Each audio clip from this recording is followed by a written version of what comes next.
సంస్థాగత నిర్మాణం లేకుండా వ్యక్తి పూజతో పార్టీలు నడిపేసుకుంటే ఎట్లాంటి సమస్య వైఎస్ఆర్ కాంగ్రెస్ పార్టీ ఇప్పటికైనా తెలుసుకోవాలి.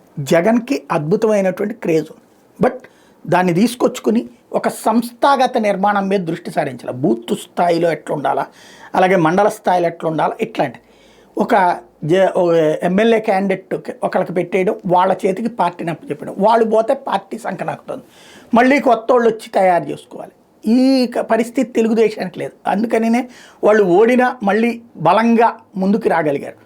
అట్ ద సేమ్ టైం ఇప్పుడు వైఎస్ఆర్ కాంగ్రెస్ పార్టీ ఎమ్మెల్సీ ఎలక్షన్లకి సంబంధించి క్రిందటిసారి దెబ్బతిన్న తర్వాత నన్ను సెటరేట్ చేసుకుందా లేదు, అసలు సంస్థాగత నిర్మాణం లేకపోవడం వలన అదే ఎవరో కొంతమంది నాయకులకు అప్పచెప్పేస్తే వాళ్ళు ఈ పని మీద ఉంటారు. గ్రాడ్యుయేట్స్ని ఓటర్ రిజిస్టర్ చేయించడం, ఆ నిష్ట అంతా దగ్గర పెట్టుకోవడం, టీచర్లను రిజిస్టర్ చేయించడం, దగ్గర పెట్టుకోవడం, వాళ్ళతో టచ్లో ఉంటుంటాం అనేది కొంతమందికి ఆ పని మీద ఉండిపోతారు. అట్లా చేస్తుంది తెలుగుదేశం పార్టీ, భారతీయ జనతా పార్టీ అట్లా చేస్తుంది. కాబట్టి కమ్యూనిస్టులు అట్లా చేస్తున్నారు కాబట్టి సక్సెస్ అవుతున్నారు. వైఎస్ఆర్ కాంగ్రెస్ పార్టీ ఆ విషయంలో ఫెయిల్ అయింది. రెండవది, ఇప్పటిదాకా వాళ్ళు చెప్పుకునేటటువంటి పాయింట్ ఏంటి, బ్యాలెట్ ఈవీఎంలతో గెలిచారు, ఈవీఎంలతో గెలిచారు. ఇప్పుడు ఇది బ్యాలెట్తో జరిగిన ఎన్నికలు.